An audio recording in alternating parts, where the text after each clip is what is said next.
Good morning, everyone, and thank you for joining today's First Friday Public Affairs Call Update. I'm Steve Japinga. I lead the Public Affairs Department here at the Lansing Regional Chamber of Commerce. This call is part of our commitment to providing timely and relevant updates to help our members stay informed on key national, state, and regional issues that impact your businesses and the broader community. A special thank you to ITC Holdings for their continued support in making these updates possible. Their partnership helps us bring important conversations like this to our members each month. Quick note about this call, we are recording it. We're continuing to explore ways to deliver richer communications and provide timely updates you can access um, at your convenience. So today's featured topic, and I did see a question in the chat box to me, but we are going to be I'm going to be going through our 2025 State of the Region report. It's a vital benchmarking tool that is going to help us track our region's performance and set the course for public policy, talent, and economic development strategies moving forward. Before I dive in, though, to the discussion, I wanted to quickly highlight a few key items that we have been engaged on at the federal, state, and local level, our advocacy efforts. So, federal update. Again, if you have any questions during this, I'll try to get those to the end. Bridget is assisting in the chat box in the Zoom call. But on the federal side of things, we are tracking the one big beautiful bill which passed out of the U.S. House of Representatives that's currently in the U.S. Senate. This includes several small business tax relief, R&D incentives that the Lansing Chamber does support, but we've also voiced opposition, concerns to proposed cuts to higher education that would impact institutions like Michigan State University. So we've communicated those concerns to both our U.S. senators, Senator Gary Peters and Alyssa Slotkin, as well as to our Congressman Tom Barrett. We also were recognized by the U.S. Chamber for a recent tax roundtable we held with Congressman Barrett as part of our national, federal advocacy initiative. So on the state side, we remain strongly supportive. There's going to be a lot of information, advocacy on the Great Lakes Tunnel project.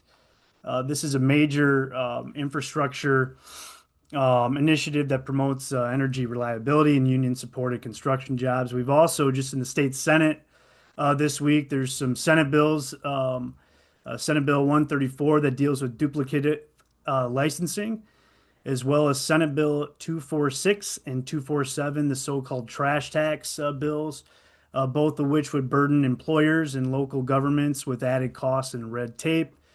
Local issues happening.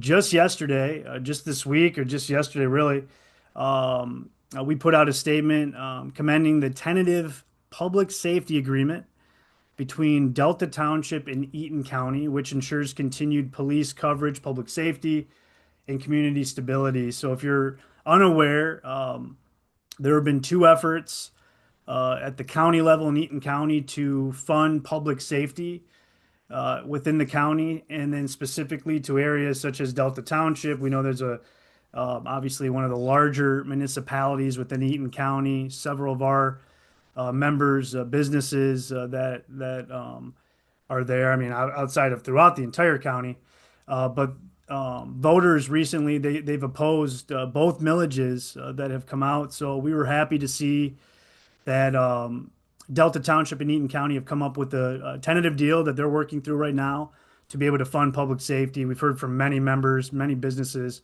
in Delta Township that they were very concerned about what that police coverage was going to look like moving forward. So more to come on that, but we're very happy to see that both the county and Delta Township are working on that. Also, we're going to be supporting a pretty transformational development project that's going to be coming up on Michigan Avenue, where the current Lansing Mission is located in the Stadium District. So look for that coming soon. So you can support that as well. But also just this week we celebrated the expansion announcements of Ionetics, a $25 million investment, 53 new jobs in Delta Township. So You're going to see a lot more information on these issues in our weekly rundown communications. It's probably hitting your mailbox, your inbox right now, and then a more in-depth analysis in our Capital Connections e-newsletter next week. So with that, again, I'm going to talk about our State of the Region report. That's what's up in front of those that are following us on the screen, but we are going to be recording this. So I'm going to kind of walk through the presentation. So if you do have questions, um, please let me know at the end. Again, Bridget is helping me out here, but we're going to dive into the 2025 State of the Lansing Region Report. We held this back in our Lansing Economic Club in May. Patrick Anderson went through Anderson Economic Group, actually put uh, the plan together for us or updated it because a couple things that I wanted to mention to the group today and others that are listening. Originally, we had put this benchmarking report together back in 2019, releasing it and it really came out right around March 2020. Obviously, we know about the pandemic, so at least we had some good benchmarks then. But it was important to not only the Lansing Regional Chamber of Commerce, but the Lansing Economic Area Partnership LEAP that we wanted to be able to update these numbers, see where we were.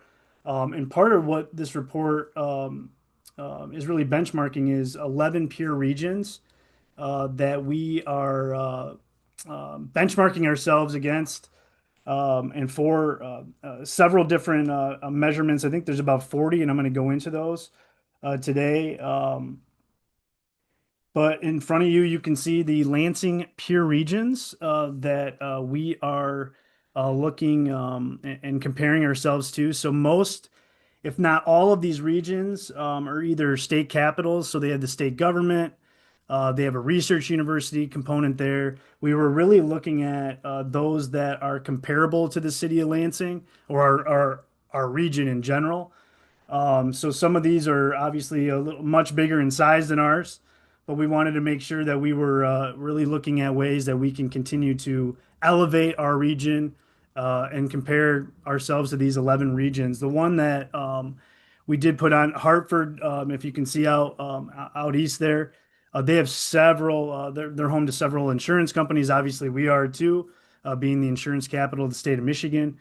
Um, and then as well as Nashville and Greenville, just to say they compete with us in the automotive business. So that's why those are on there. But this is kind of an idea of are really the peer regions that we are benchmarking ourselves for that we did in the original report and then in this report as well. So I'm going to go through um, our strengths as well as our areas of opportunity or our weaknesses, if you'd like to say, of where we believe that we need to lean into the strengths, but also we need to look at those areas of opportunity where we really need to focus on moving forward.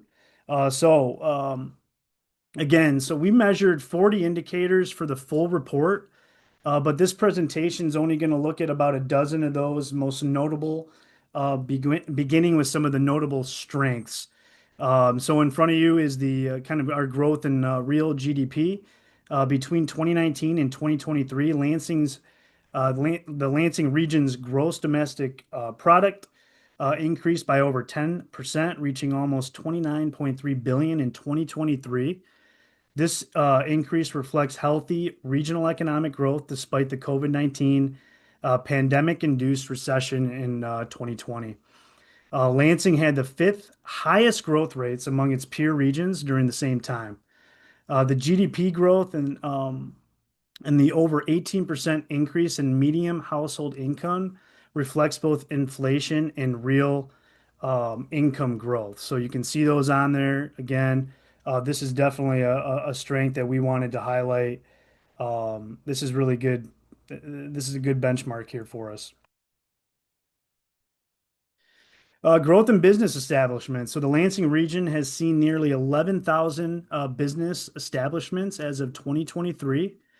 This marks a 16.6% growth in recent years, underscoring the region's improved rankings amongst several of its peer regions. The number reflects the increased number in business establishments and include both unique businesses created during these years as well as new franchise locations. So again, moving up the list compared to what we were in 2019 report.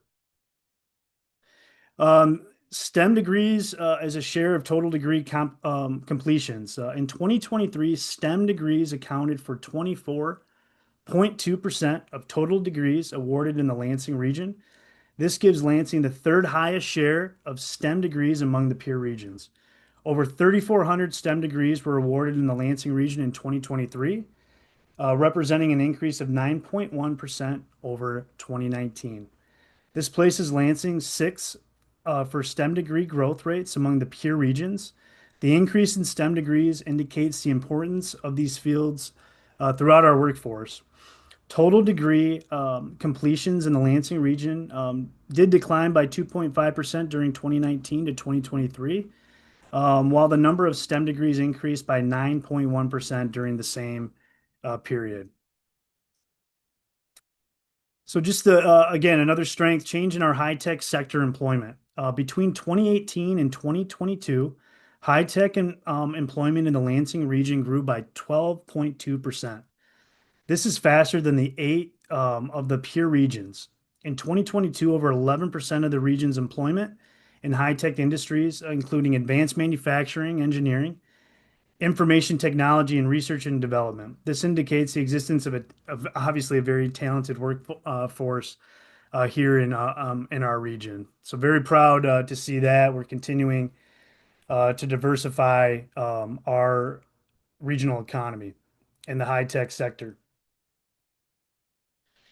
So this particular next strength, growth in venture capital deal flow. So this is probably one item that throughout all the conversations we have is probably the one that we've gotten the most questions about because the number is very high in the percentage that we're seeing from 2019 to 2023. But the Lansing entrepreneur ecosystem has benefited from an influx of venture capital in the last few years. The amount of venture capital deal flow increased from 5 million to 16 million between 2019 and 2023, representing a 254.1% increase overall, or a 37.2% increase on an annual basis. The Lansing region has experienced the highest increase in deal flow among its peer regions. So the one thing that we've kind of gathered from this, there's been a lot of conversations again on this particular piece, this strength, is when we originally did this in 2019, we did not have very much or at all venture capital deal flows happening. So that's where you see this huge increase. And a lot of that can be attributed to the MSU Research Foundation through its captive venture funds. So if you think of the Red Cedar Ventures as well as the Michigan Rise Pre-Seed Fund, these are now the second most active early stage investors in the Midwest over the last 3 years, according to PitchBook, which is amazing. The foundation invests in MSU alumni ventures, startups from MSU's healthcare partnerships and opportunities from across the 21 Michigan smart stones. So we're really proud of this number, although that percentage is it's a big percentage from 2019 to 2023, but the work that's being done here is only going to continue to increase throughout, we're hoping, in the next couple years here for our region. So again, another area for this venture capital deal. There was a lot of questions on it, but a lot of great improvements and a definite strength for our region moving forward. This is another one that's been a huge point of questions because I'm going to get into our areas of opportunity or our weaknesses on population decline. But Gen Z is huge here. Outside of Ann Arbor, Lansing is number two. But in 2023, the Lansing region had the second largest Generation Z, Gen Z, as a share of population, 25.5%. These individuals born between 1997 and 2012 are now between 13 and 20 years old. I'm feeling old on this slide. This population will soon enter the workforce. Some are already in the workforce. And I think for us, and we'll get to it another time is we need to retain this group. This is a group that we got to focus on. We talk a lot about attracting individuals to our region, but right now, with that high percentage of Gen Z, we have an outstanding opportunity to retain this group here in our region and providing them with information, education, advocacy, whatever you want to call it, just communicating that with our partners through K through 12, our higher education, our Lance community colleges, Davenport's, our education partners, Michigan State. Um, this is a group that we wanted to showcase and make sure that they know that there are opportunities here in the region. They do not have to leave. They can stay here and build their life here, buy their homes, and future development is going to happen. So, at 20% of the population, Lansing has a relatively low share of millennials. That's me, but those are born between 1981 and 1996, who are now between the ages of 29 to 44 years old. This could indicate that the demographic in the middle of the workforce is leaving the region.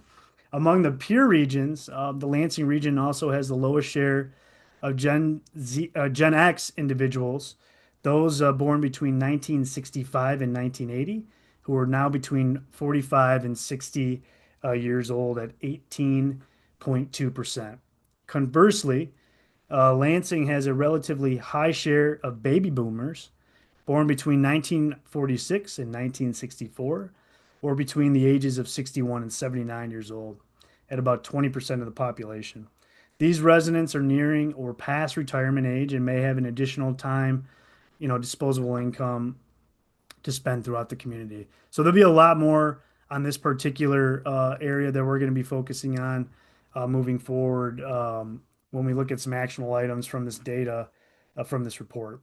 So now the next part of this conversation I'm going to go through is just areas of opportunity, those areas of weakness, if you'd like to, say it that way.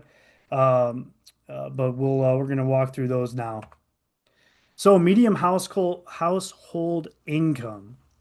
As you can see, um, Lansing did well in growing its output and its income over the past 5 years. However, we still lag with our peers on medium household income. So just over 70,000, making it among one of the lowest of the peer regions. This is actually a clear area that we need to grow in this area to really increase medium household income for those in the region. So definitely an area that we need to focus on. Next up, as I mentioned in our area of strength with the Gen Z population, but also this area of opportunity is our population growth. I don't think we all know this isn't just unique to our region, it's through the entire state of Michigan. But overall, the population in the Lansing region declined by 1.9% between 2019 and 2023, while most peer regions continue to experience growth. Since 2021, however, the Lansing region's population has increased, reaching about 473,000 in 2023. This is a promising sign moving forward as retaining talent, growth in the region, and attracting new residents are both key factors for continued regional growth. So, one that, again, there's a lot of effort going on here, um, but it's not just unique to our region, it is across the state of Michigan. But obviously, this is the State of the Lansing Region report. So we thought it was important so we can understand where we are again compared to our peer groups. New housing units. Um, Lansing's improved its performance in construction industry with a little over 5,000 housing units authorized from 2019 to 2023. In comparison, between 2014 and 2018, the total number of units authorized was 4,771. In spite of this improvement, the number of new units authorized in 2023 relative to existing units put Lansing among the regions with the lowest new residential construction. The region authorized only 5 new construction permits per 1,000 existing housing units, ranking the Lansing area 10th among its peer regions. So again, not unique to our region. It's a state issue when we look at housing, We know if we need to grow, we have to have housing options for everybody. And this particular one, I wanted to touch base on. You're seeing that. I think you're seeing that not only throughout our region where we're working on with other municipalities on what these housing options, this construction looks like, but there has been a lot of activity specifically in downtown Lansing. And we're seeing cranes in the sky now of increasing housing options for those that want to move here and be closer to where it's happening in the downtown. So New Vision is a perfect example of that. Things that are happening in the Stadium District by the Gillespie Group or the Gillespie Company on Michigan Avenue, and then most recently with the Granger Group just announcing additional mixed-use housing on Grand and Michigan Avenue. So again, we don't want to be down low. We know housing's important, especially if we're going to increase our population. Next up, private sector employment share. In 2023, the Lansing region share of private sector employment remained unchanged since 2019 at 75.7%. The area has one of the lowest shares of private employment among the peer regions. Note how Grand Rapids has outperformed Lansing here, and Lansing is outperforming Ann Arbor. Conversely, the Lansing region maintained the second highest share of employment in the public sector. For this measure, public includes government, universities, schools, and public hospitals. And again, something to note on this, when when we look at all those 11 peer regions, most of these are state capitals. So again, dealing with state government here or research universities, public universities. But that is clearly an area where we want to continue to focus on how we can create an environment for further expansion, attraction. We saw earlier on a lot of that venture capital outflow that's happening. How do we continue to really provide that environment for our private sector to continue to expand and thrive here in our region? All right. Share of adults 25 plus with associate's degrees or higher.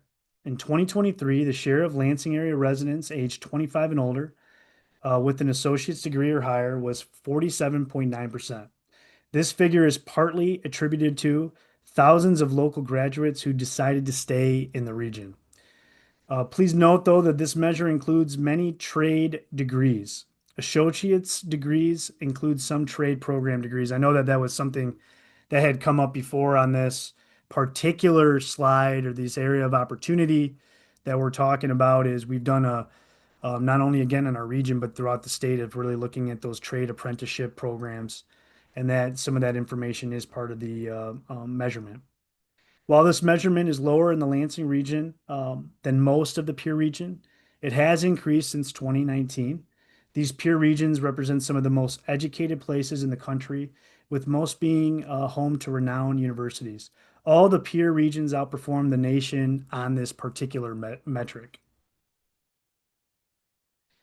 College attainment among 25 to 34-year-olds. In 2023, 44% of Lansing residents ages 25 to 34 had earned a bachelor's degree or higher. While this represents an increase in educated young talent from 2019, most peer regions had much higher shares. This indicates that Lansing continues to struggle to attract and retain highly trained young people. Lansing was outranked by all but three of its peers in 2023. Also, just to note, this college attainment is for a specific age group. Previous slide was all age groups and included associate degrees. So with that, and I'm sure, I shouldn't say I'm sure, I know we are communicating this out to the masses. We want to get all this data out as possible. But the slide in front of you, the rest of the presentation, and I can get off the slide here and answer any questions that might be in there. But our areas of strength, that strong economic growth, expanding business community, the high tech sector, strong STEM, increase in venture capital, and then that large Gen Z population, all really good numbers here. And then those areas of opportunity, population, housing, education attainment, household income, private sector employment, educated young people, those areas that we really need to focus on continued. Some conclusions that um, the Chamber, LEAP, Patrick Anderson put together from the Anderson Economic Group. Um, this rigorous benchmarking shows Lansing areas improved since 2021. That economic part, venture capital, high tech employment, STEM degrees. But we have a lot of work to do growing that private sector employment, increasing income, retaining talent here. Again, we talked about Gen Z there. We have a great opportunity to keep a lot of those folks here, but Lansing's got, strong basis to succeed in the knowledge economy. We just got to lean into our strengths. So with that, I will exit out of the PowerPoint, head over to Bridget, the rest of the group. But I just want to thank everybody for being on here today. If there are questions, happy to ask those. But for those that are on the call, but also listening, and I mentioned this a couple times, but right now we are communicating out all of this data, this report.